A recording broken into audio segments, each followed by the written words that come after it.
Bismillahirrahmanirrahim. Assalamu alaikum. Dear students, today's topic is ribonucleic acids.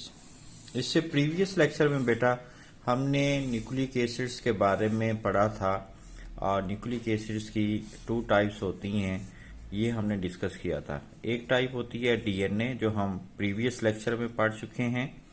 अगर आपने ये previous lecture DNA वाला deoxy ribonucleic acid वाला नहीं पढ़ा तो पहले आपने वो लेक्चर देखना है, सुनना है, समझना है, उसके बाद आरएनए वाला लेक्चर आपको समझ आएगा। ठीक है जी। इस लेक्चर को देखने से पहले डीएनए वाला लेक्चर जरूरी है। तो आज हमने राइबोन्यूक्लिक एसिड्स के बारे में, जो कि एब्रीविएटेड होता है as RNA. R stands for ribo, N stands for nucleic, ribonucleic, A stands for acid, ribonucleic acids. Ribonucleic acids बेटे कंसिस्ट करता है राइबोज शुगर पर। हमने न्यूक्लिक एसिड्स के बारे में कहा था, जो न्यूक्लिक एसिड्स होते हैं ये पॉलीमर ऑफ न्यूक्लियोटाइड्स होते हैं और ये न्यूक्लियोटाइड्स जो हैं तीन कंपोनेंट से बने होते हैं। एक होती है पेंटोज शुगर, 5 कार्बन वाली शुगर होती है, और दूसरा ग्रुप होता है जी नाइट्रोजनस बेस होती है, और एक फास्फेट ग्रुप होता है। Nitrogenous base and phosphate group, ये तीन कंपोनेंट होते हैं इसके अंदर, न्यूक्लिक एसिड्स के अंदर। वो डीएनए हो या आरएनए हो, दोनों जो हैं ये पॉलीमर ऑफ न्यूक्लियोटाइड्स हैं। यानी इसका जो सिंगल मोनोमर यूनिट है वो न्यूक्लियोटाइड है। और न्यूक्लियोटाइड्स के फिर 3 कंपोनेंट है, pentose sugar, and next one is nitrogenous base, and third one is phosphate group. ये पिछले लेक्चर में हम डिस्कस कर चुके हैं। अच्छा, जो राइबोन्यूक्लिक एसिड और डीऑक्सी राइबोन्यूक्लिक एसिड दोनों को कंपैरिजन से पढ़ेंगे तो ये आसानी से समझ आ जाएगा। हमने पढ़ा हुआ है कि जो डीएनए है यानी डीऑक्सी राइबोन्यूक्लिक एसिड है वो कंसिस्ट करता है डीऑक्सी राइबोज शुगर पर, और जबकि आरएनए जो है यानी राइबोन्यूक्लिक एसिड जो है ये कंसिस्ट करता है बेटे राइबोज शुगर पर। ठीक है जी। अब ये जो डीऑक्सी राइबोज है ये दरअसल ये डिराइव्ड हुई होती है इसी राइबोज शुगर से with the loss of oxygen atom. इसमें एक ऑक्सीजन एटम कम होती है। ठीक है जी। डी का मतलब removal, oxy oxygen. Ribose sugar से जब ऑक्सीजन के लॉस से जब हम हासिल करते हैं तो वो शुगर क्या कहलाती है? डीऑक्सी राइबोज शुगर कहलाती है। हम पढ़ चुके जो डीएनए है ये डबल स्ट्रैंडेड मॉलिक्यूल होता है। इसके 2 स्ट्रैंड्स होते हैं या 2 चेन्स होती हैं, जबकि जो आरएनए होता है वो सिंगल स्ट्रैंडेड मॉलिक्यूल होता है। डीएनए के बारे में बेटा हमने पढ़ चुके हैं कि ये परमानेंट स्टोरेज प्लेस है फॉर जेनेटिक इंफॉर्मेशन। जीन से मुतल्लिक जितनी भी इंफॉर्मेशन होती है, जो जेनेटिक इंफॉर्मेशन है, जो विरासती इंफॉर्मेशन है, वो सारी की सारी इस डीएनए में मौजूद होती है। यही वजह है कि डीएनए को हेरिडिटरी मटेरियल भी कहा जाता है। डीएनए को क्या कहा जाता है? विरासती मादा कहा जाता है, हेरिडिटरी मटेरियल भी कहा जाता है, क्योंकि इसके अंदर जेनेटिक इंफॉर्मेशन मौजूद होती है और डीएनए इस जेनेटिक इंफॉर्मेशन को ट्रांसमिट करता है फ्रॉम जनरेशन टू जनरेशन, किस शक्ल में? जेनेटिक इंस्ट्रक्शन की शक्ल में। और इस जेनेटिक इंस्ट्रक्शन को हमने नाम दिया था जेनेटिक कोड का। And this is very important short question, ये हम प्रीवियस लेक्चर में डिस्कस कर चुके हैं। डीएनए जेनेटिक इंफॉर्मेशन को बेटे ट्रांसमिट करता है जेनेटिक इंस्ट्रक्शन की शक्ल में, जनरेशन टू जनरेशन, और वो किस शक्ल में? In the form of genetic code. ठीक हो गया। हम कह रहे हैं ये डबल स्टैंडर्ड है, ये सिंगल स्टैंडर्ड है। ये जेनेटिक इंफॉर्मेशन के लिए स्टोरेज प्लेस है, जबकि ये जेनेटिक इंफॉर्मेशन को put involve in putting to work to build protein. Okay. Ribonucleic acid उसी जेनेटिक इंफॉर्मेशन को पुट करता है to work to build protein. Protein बनाई जा सकती हैं। आप इसको मैसेंजर भी कह सकते हैं। आरएनए जो है एक मैसेंजर का रोल अदा करता है। मैसेंजर का रोल कैसे अदा करता है भाई, ये भी शॉर्ट क्वेश्चन के अंदर आता है कि आरएनए को मैसेंजर आरएनए क्यों कहते हैं, या ये मैसेंजर का रोल क्यों अदा करता है। दिस इज शॉर्ट क्वेश्चन, और ये एक्टिविटी के अंदर भी ये क्वेश्चन मौजूद है, तो ये आपको आना चाहिए बेटे, ठीक है।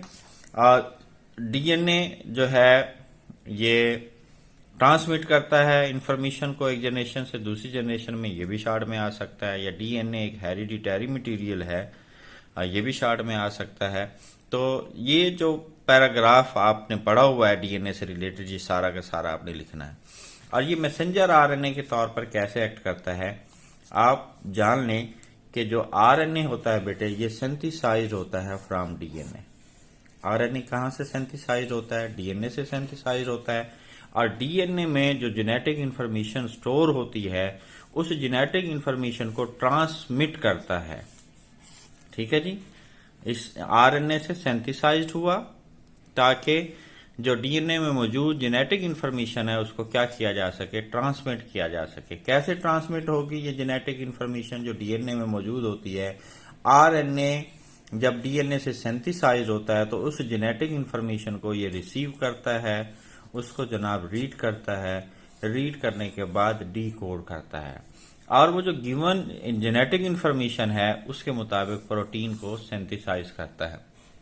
इसको हम समझ सकते हैं, अगर आप समझना चाहें तो बड़ा आसानी से समझा जा सकता है। फर्ज करें ये कुछ सेल है, और इस सेल का ये फर्ज करें न्यूक्लियस है। इतना बड़ा सेल होता नहीं है, सेल तो बेसिक स्ट्रक्चर फंक्शनल यूनिट है, माइक्रोस्कोप से ही देखा जा सकता है। मैंने इतना बड़ा बना दिया ताकि आपको बात आसानी से समझ आ सके। न्यूक्लियस में हमने पढ़ा हुआ है कि न्यूक्लियस के अंदर जनाब क्रोमोसोम होते हैं, और क्रोमोसोम जो हैं वो किससे बने होते हैं। क्रोमोसोम जनाब बने होते हैं डीएनए से, और क्रोमोसोम बने होते हैं प्रोटीन से, ठीक है। ये क्या है जी, ये फर्ज करें क्रोमोसोम्स हैं, और क्रोमोसोम फर्दर डीएनए और प्रोटीन से बने होते हैं। डीएनए क्या होता है जी, डीएनए एक डबल स्ट्रैंडेड मॉलिक्यूल है। ये इसी का छोटा सा पार्ट, क्रोमोसोम का पार्ट डीएनए है, और डीएनए का एक छोटा सा पार्ट जिसको आप जीन भी कह सकते हैं, उसकी होती है डुप्लीकेशन, ठीक है जी। तो ये आरएनए बन जाता है। आरएनए बनता है किससे, डीएनए से, या आप रेप्लिकेशन कह लें, रेप्लिकेशन के नतीजे में आरएनए बना है। यही जो जेनेटिक इंफॉर्मेशन डीएनए में मौजूद थी वो कॉपी हो गई in the form of RNA. आप यूं कह लें ये कॉपी हो गई, जेनेटिक इंफॉर्मेशन की कॉपी हो गई आरएनए की शक्ल में। ये आरएनए जो है जब न्यूक्लियस में मौजूद जो न्यूक्लियर पोर होते हैं उसमें से निकल के जब बाहर आता है, और बाहर फर्ज करें ये राइबोसोम है, ये राइबोसोम है, और आपने पढ़ा हुआ है कि राइबोसोम जो हैं वो क्या करते हैं, प्रोटीन सिंथेसाइज करते हैं, ठीक है जी। न्यूक्लियस से बाहर साइटोप्लाज्म के अंदर, कहाँ पे, साइटोप्लाज्म के अंदर जो राइबोसोम्स मौजूद होते हैं, ये जो आरएनए जेनेटिक इंफॉर्मेशन को लेके आया है डीएनए से, अब वो डीकोड कैसे होगी। इस डीएनए में मौजूद जो इंस्ट्रक्शंस हैं कि कौन सी पार्टिकुलर अमाइनो एसिड्स आपस में जुड़ेंगी और क्या बना देंगी, प्रोटीन बना देंगी। अमाइनो एसिड्स जुड़ती जाएंगी और क्या बन जाएगी, प्रोटीन बन जाएगी, ठीक है। तो इसको हमने इसी सिंप्लीफाई किया है कि आरएनए जो है क्या करता है, ये जेनेटिक इंफॉर्मेशन को जो डीएनए के अंदर स्टोर होती है उसको रिसीव करता है, रीड करता है और डिकोड करता है। वो मैंने समझाया कैसे भाई, ये रिसीविंग कैसे होगी। डीएनए के एक छोटे से पार्ट की यूं समझ लें कॉपी बन जाती है जिसके अंदर जेनेटिक इंफॉर्मेशन मौजूद होती है। उस कॉपी को हम यूं आप कह सकते हैं कि हम आरएनए कह रहे हैं, और ये आरएनए न्यूक्लियर पोर से निकल के जब राइबोसोम की तरफ आता है तो राइबोसोम का काम है प्रोटीन को सिंथेसाइज करना। तो इस जेनेटिक इंफॉर्मेशन जो कॉपी हो गई आरएनए की शक्ल में, उस इंफॉर्मेशन में क्या मौजूद है कि कौन से पार्टिकुलर अमाइनो एसिड जुड़ेंगे क्योंकि प्रोटीन अमाइनो एसिड से बनी होती है। कौन से पर्टिकुलर अमाइनो एसिड जुड़ेंगे वो इन्फॉर्मेशन उसमें मौजूद है आरएनए के अंदर। ये आरएनए है हमारा मैसेंजर आरएनए, ये और अमाइनो एसिड जुड़ते जाएंगे और प्रोटीन बन जाएगी। ये इस तरह से जो आरएनए है वो मैसेंजर आरएनए का काम करता है। And this is very important short question. ये भी इंपॉर्टेंट शार्ट क्वेश्चन है, ये भी आपके बोर्ड एग्जाम में बेटे आ सकता है। तो ये बड़ा सिंपल सा आसान सा लेक्चर है, आप इसको समझने की कोशिश करेंगे तो आसानी से समझ आ जाएगा। दैट्स इट, थैंक यू, अल्लाह हाफिज बेटा।